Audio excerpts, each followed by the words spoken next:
All right. Guys, welcome. I apologize for starting the stream late. It was definitely not my guest's fault. I had some issues with the car. I don't know if you know anything about like a drive shaft, but that was coming loose. Oh, Not good, but AP, I appreciate you joining me. Now, I am curious, just to kind of get started. So you were, oh, sorry, feed no came in. problem. Happens Um, to me too. so, from my understanding, you came out of Islam initially. Was this like you were born Muslim and then left, or?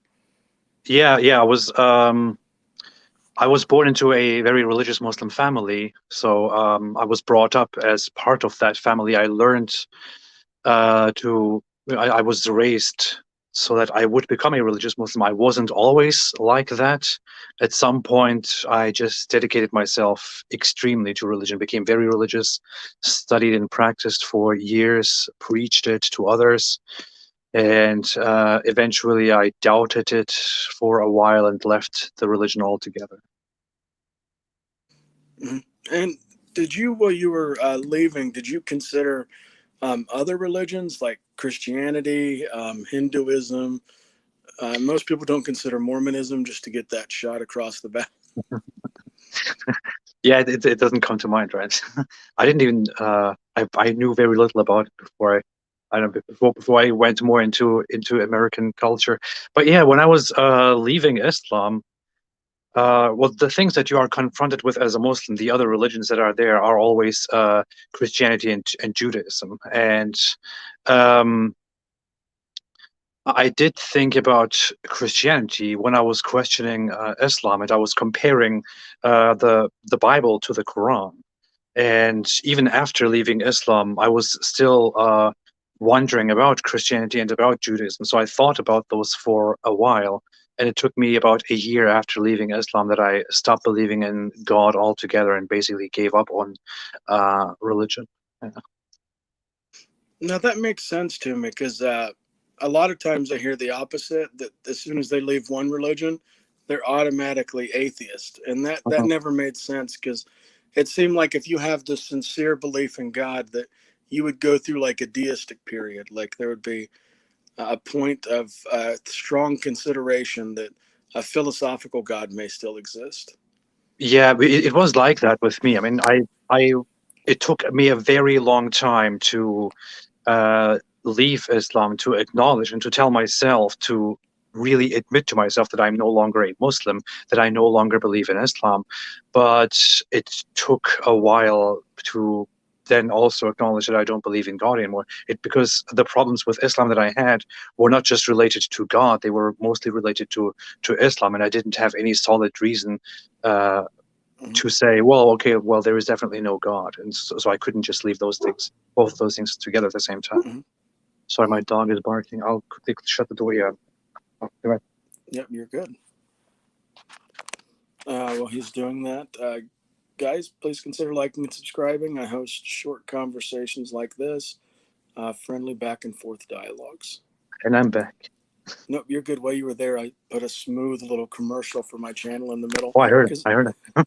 because I get yelled at for not doing that at the end of my videos, and they're like, Mhm, you have to like tell them to subscribe because they might not subscribe. mhm, mhm. Yeah. Um, so then you've been on YouTube now for a few years, or like what kind of pulled you into saying, I want to now address the previous religion that I left and other religions? Well, it was, I think, December 2017 is when I published my first video. No, I think it was November 2017. So that was when I started doing this. Before I did that, I was already active on some other platforms, like on Instagram and on Facebook. I was already making posts. People were interacting with that. I saw that I was able to deliver a message, which I wanted to deliver because after I left Islam and I became interested in in criticism of religion and interfaith interactions, I noticed that there is a huge lack of proper criticism of Islam. Whenever I saw that that religion is criticized in the Western world, it is mostly vastly directed at Christianity. There is no proper criticism of Islam going on. And if there is something, if there is some criticism, then it is very often not accurate. Sometimes there are false depictions to make Islam look better, and sometimes false depictions to make it look worse. And I thought I would love to go out there and speak and criticize it accurately and fairly, speak about this. And I started on some other platforms. It worked very well. I enjoyed doing this because I really cared about it. So I thought in the end, these platforms are not enough. I need a better platform to explain myself better. So I decided to create the YouTube channel, which then grew very quickly. And yeah, I still don't really talk very much about other religions. I mostly just focus on Islam. I only talk about other religions when I respond to people or when there's something that I really want to say. But mostly the purpose of the channel was supposed to be just Islam. Yeah, I've noticed that because you do periodically you do videos with David Wood, and that seems like sometimes it's a love-hate relationship. Like I'll see you calling him out for a debate, and then I'll see an hour and a half live discussion with you guys. Is it like the? Do you see it as like the enemy of my enemy is my friend, or is it No, one of those guys? it's just we have a nice relationship, a good friendship with David. It's we are both aware that he thinks my beliefs are complete nonsense, and he's aware that I think his beliefs don't really make sense.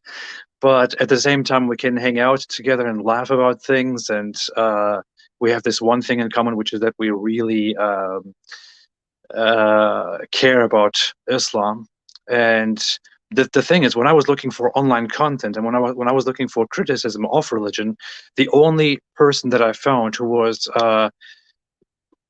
criticizing Islam in a very precise way was David Wood. There were other people, but to me, many of them were exaggerating things, focusing on individuals and on people and so on. And he was doing great work, like keeping it fair and accurate, but also sharp. And at some point we started working together, and it's like we often joke and joke about each other, calling each other out, but it's mostly we are both aware that that we are friends in this. We have something good going on, and that's good. Now, I see that periodically you go into try to set up debates or challenges, and I saw you did something interesting on your channel about a week ago. You said it was your first time doing it. You were bringing random people live into the stream with you. Yeah. Is that something you were just toying with, or do you think you're going to do more open conversation challenges like that? I actually want to do that. This time I just tried it for my own audience. I just wanted to have random people who follow me could call and I could talk to everybody. And it felt very good. I want to keep doing that so we can openly talk about things. People of all kinds of backgrounds can come and discuss with me. But I definitely also want to make it a thing that I can discuss with Muslims openly live so that they can call and make their objections and we can talk. And maybe also with Christians, because Christianity is also something that I care about. But yeah, this is something that I'm planning, and this week I made it for the first time as a test to see how it works, and I really liked it. You're muted. Yep, I keep hitting the button. It's not. StreamYard's been terrible for me. For anybody who watched my conversation with Arn Ron Fisher yesterday, it was not good. I Yeah, had like it's a weird trouble ending platform. the video. It took me like a minute, so we're like just sitting there in awkward silence. I know Um, it's very weird to start streaming. I had a lot of huge problems at the very beginnings. well, me initially, it's because I used to do jail ministry. Like I was a Christian, then I left, became an atheist for like 4 years, and then I've been a Christian again for the past year. And during COVID, you can't go into the jails. Like you can't interact with people as much. Like everybody's 6 feet apart, social Oh yeah. distancing. Even like my home church was shut down for like 8 months during that. All online services. So for me, this Facebook and YouTube was kind of like a way to have conversations.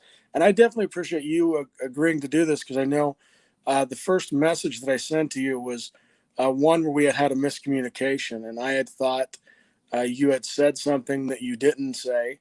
And so I definitely had to apologize to you. And I actually should say it on the video that I do apologize that it came off like that. Uh-huh. I jump to conclusions, and one thing you should never do in these things is jump to conclusions. Oh, that was a thing, right? We were in a live chat, and you asked me if I would like to have a discussion with you, an honest discussion, and I then gave a pretty bad response to somebody else, and it looked like it was Yeah, directed at you. Yeah, okay. because then the mod goes right after, like 30 seconds after that, he goes, he's ignoring you because you don't have a big enough platform. And then you had responded, yeah, to someone else. And Oh I yeah, took it okay, as in okay. you had responded to this. So I sent you like I guess the parent message. I'm very disappointed in you. Um, Yeah, yeah, yeah. Yeah, I saw you were interacting with those with the Muslims on their platform. How did that come? Is that like, do they know you? Did they make you um, a moderator yeah, or something? actually, I talked to the tap guys in particular. I have they're in the same kind of private chats as I'm in. So we Oh, have Facebook Messenger chats all the time. As a matter of fact, I have some chats that if you message me, or if you have like a sock Facebook account or something you use, I could try to plug you in, and you could have some dialogues with some Christians, mm-hmm, atheists, mm-hmm, mm-hmm. some Muslims, just interesting, kind of off radar stuff. Because sometimes when it's not live, nobody's like posturing. Like it's not Yeah, like on a live video, it's like, well, how can I make myself look this much better than this person, so that somehow I come out on top? And I've thought that if we could get a trend to do like the opposite of that on YouTube, then these conversations would get a lot less toxic. that's a really bad thing. I mean, I've been I am aware of that fact that when you are online and you have a presence, you have discussions with other people, it's really even if you honestly think that you do not care about this and you really want to be completely honest, there is this creeping thing that you have confrontations with other people and you want to preserve your own legitimacy and and how high and how more accurate and more reliable you are. And I've been noticing like I get those same sentiments myself with growth, and I keep looking back at myself and keep trying to suppress that, keep trying to make that go away, flow away, and try to have honest conversations, which is why it makes me kind of angry when I sit down with other people and try to have very honest conversations, but then I see that they are just after making themselves look great and making themselves look good and right. And I get why people do that because I feel that myself. But it's just upsetting that this sentiment, this maybe normal human behavior, which we don't properly control, makes conversations among people who disagree so difficult. You know, yeah. Yeah, and that's one thing that I found that has been positive, at least in doing the channel, is that I can have these conversations, and I can ask questions, and I can engage. And I thought maybe something interesting to talk about for a moment was you had presented an argument on tap, and you had presented it in a few other places. It was kind of a moral objection to God. Hmm. Um, do you have like a short syllogism or a way to lay that out? I was just curious. Maybe we could talk about it for a few minutes. Well, I made my arguments as I laid them out on that platform were not very organized because we spent like an hour discussing about something that I really did not care about, and that I tried to tried to explain that, hey, this is not something that concerns me, and they kept wanting to discuss that, and I was so exhausted and went into ramblings.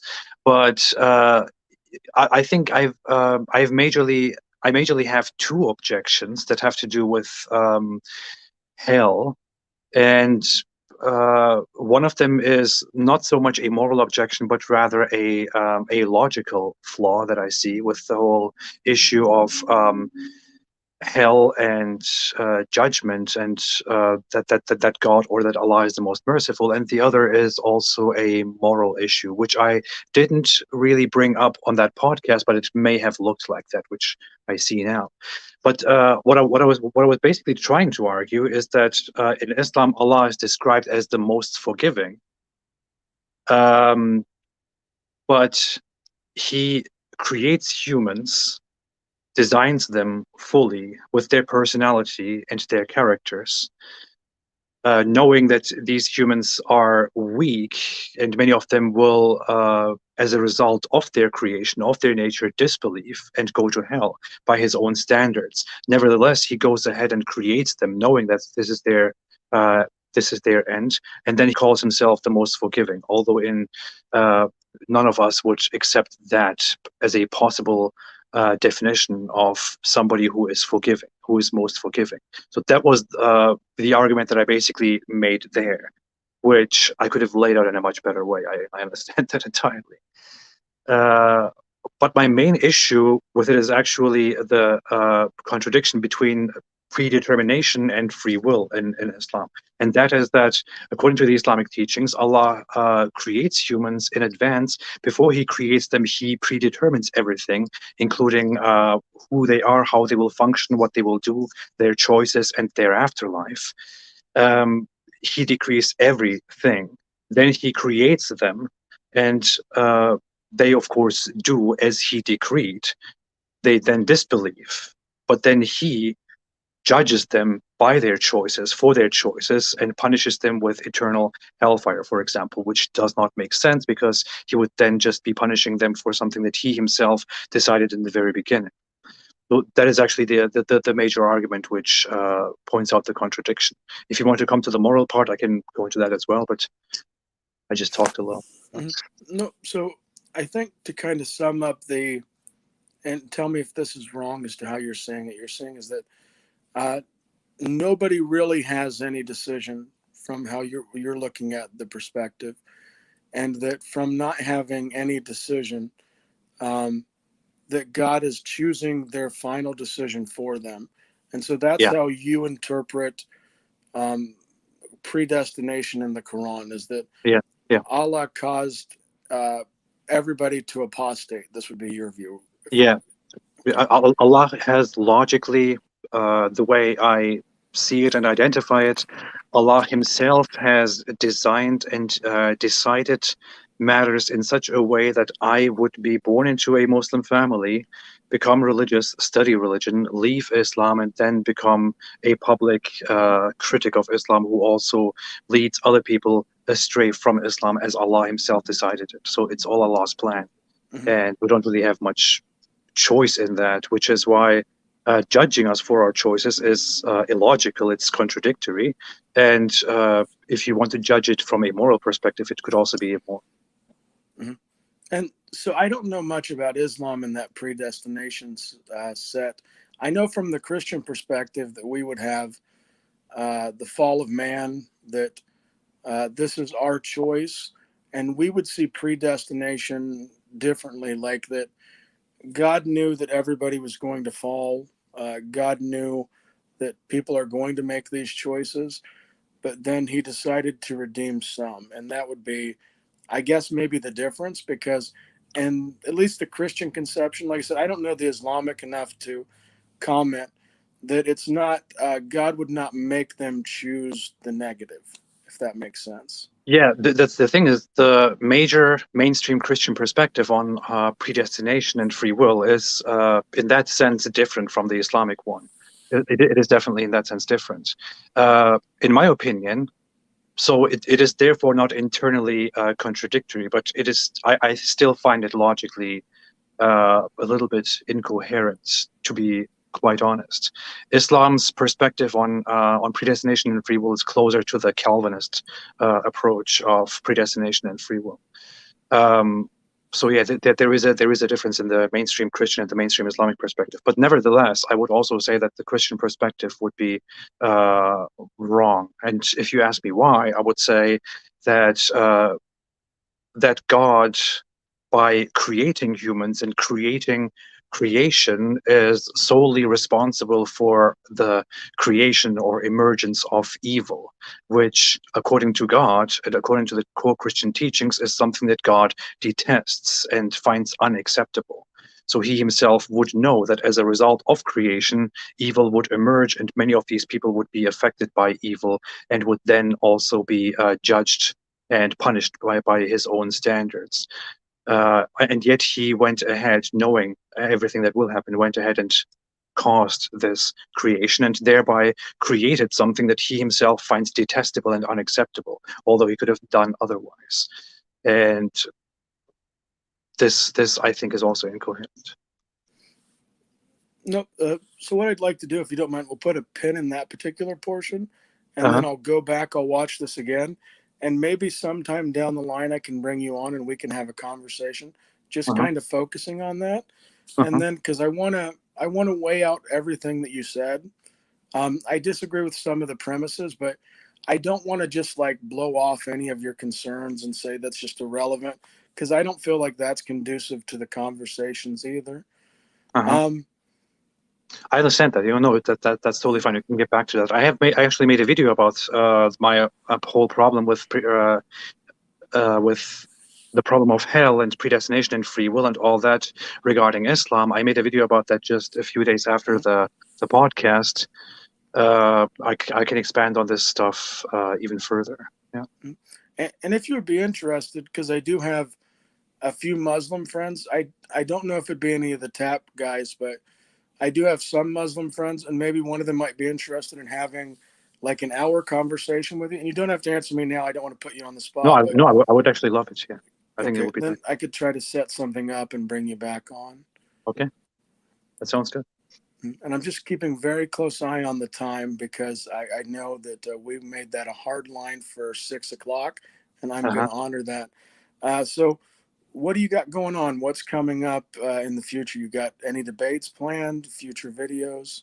Well, I have been, I'm currently focused on videos. I'm trying to get back to making normal videos. I feel like I spent the last weeks totally focused on Muslim apologists, specific Muslim apologists who kind of called me out, had a back and forth with me. So I kind of put other things off and focused on that stuff for a while.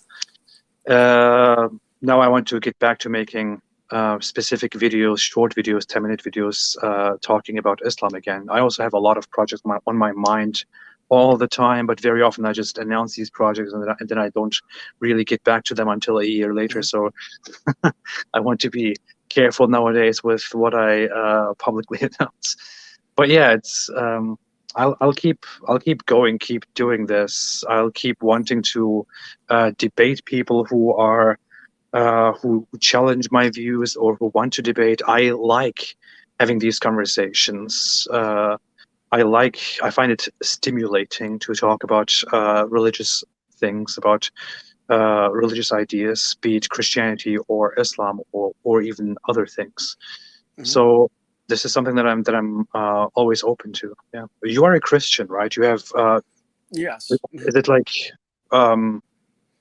is it something that is it one of the classical theistic arguments that brought you back to Christianity, or? I'll try to sum this up as super quick as I can. So originally I left Christianity because I pictured it like a giant boat, and I started like seeing holes in the boat, and I'm like, this thing's not holding water, it sinks. But I came back to God, one, through personal revelation. I don't know that anybody can come to God without that personal experience. Then I also came through philosophical means, and I found justification in the text. Like, I reject the Quran because I see it borrowed from apocalyptic literature. it was revealed by one person. But then when I look at the Bible, even though people would perceive conflict, I see that as different perspectives of like 40 some authors writing in commonality. Mhm. So several things brought me back to Christianity, but I think one thing that was key was taking a period of time where I was atheist and agnostic, because I Mhm. think that um, if you are an atheist and agnostic, you're always pounding the drum about question everything, examine everything, follow the best evidence. So I feel like I just followed the best evidence, and I'm here now. Um, and I think that's why I have good conversations with atheists and agnostics, because I see that they are on a searching path. And I get that you're going to see snakes in every field. Like you're going to talk to Mhm. bad Christians, bad Muslims, bad atheists. Um, but yeah, I wanted to sum it up very quickly because I'm watching that No, clock. I really appreciate that. It's very it's a nice summary. Um, One thing that is just very problematic to me regarding religion and my objection to Hmm. the mostly the Islamic faith, also partly to the Christian faith, is just it has mostly to do with the whole aspect of predestination, of God's foreknowledge, God's Hmm. that he's all knowing and almighty and all that. I'm less interested in the philosophical arguments Hmm. of cosmological arguments, ontological arguments, teleological arguments, and so on. I simply find that they do Hmm. not really lead us to a proper answer. They could lead us anywhere. But what I always think about is that I find it strange, the idea to believe in God. I understand why people want to believe in Hmm. God. And when I was in very dark times myself, I also wanted to believe in something and wanted to reach out and ask for help. But when you think about it, why do you really believe in God? What reason do you Hmm. really have to believe in God? If you think Hmm. about it, you believe that there is a God who is all knowing and almighty, who created you, although he himself was perfect. He was the definition of perfection. He was perfection in essence. He Hmm. didn't need anything. He didn't have to desire anything. But out of this perfection, in his perfect state, which we cannot even imagine, he suddenly decided to create humans and decided to create creation, and then made this whole game and this whole storyline, this timeline for these beings that he created out of his eternal goodness, that he would let them live freely, but also judge them and punish them. And Hmm. thereby he brought forth and created a world of imperfection and evil out of for no reason at all. And we don't actually have any reason to believe in this. While it sounds a little bit strange to believe in that, we also don't really have any reason to believe in this, except if we want to trust certain scriptures, certain texts that were written by anonymous people very long ago that we don't really have any Hmm. proper insights to, as far as the authorship and the competence and the accuracy of these texts is concerned. But yeah, this is a long, major discussion. I would love to get back on that Yeah, we can anytime. definitely have a future one. I'll just give a short thought and then Mhm. let you plug your channel. Then we'll end it, and I'll talk to you real quick 30 seconds after, and then definitely let you go. So, Mhm. when it comes to foreknowledge, so I have foreknowledge that my kid's going to wreck their bike. Mhm. I have foreknowledge uh, that my kid's going to do something stupid online or inappropriate as it gets older. And I, as a parent, I gave them the mechanism, I gave them the bike. I know what's going to happen. So when I look at God's foreknowledge, I don't necessarily see as much of a problem, because my kid's going to learn from wrecking his bike. He's going to learn from getting in trouble online. But I definitely want to like give you the last thought on that, and we can definitely have a future conversation. And then if Oh, you want to plug one your question channel, about this. oh, go on, go on. One question about that. But you are not almighty, so you are in a world where you and your Mhm. children are also bound by certain limits that you depend on and that you fear. If you were almighty, with the care that you have for your children, you would make sure that you can prevent those future mistakes, the future harm from happening, or you could alter it in such a way that it doesn't cause them harm, because you don't like what happens to them. You don't like that bad things happen to them. You don't like that they learn through huge mistakes that can cost them a lot, including their health or their lives. So you would like to help them, but you can't, because you're not almighty. You are in a limited world with them together. The only thing that you can do is to just watch out and look out and be there when bad things happen. What you would definitely not do is to create the kids, create the obstacles out there, create the pain that the obstacles will give them, and then also create an eternal place of eternal punishment for those for your kids when they make those mistakes and when they encounter those obstacles. You wouldn't do that. I wouldn't do that. I've got a few thoughts, but this would probably be a 20-minute conversation, so I don't want to go we'll that just go forever. Yeah. But I do appreciate, once again, you coming on. I appreciate you mentioning being open to future conversations. Guys, for everybody watching, the channel is Apostate Prophet. I don't know if he's on Twitter anymore. You on Twitter No, again? I've been banned for ripping up a book. No. Okay. So check out the channel, Apostate Prophet. Thank you. Once again, guys, thank you for watching. There's not going to be an outro because my StreamYard's acting up. I'm going to click end, quick 30 seconds with AP, and you guys have a good one. Thank you so much.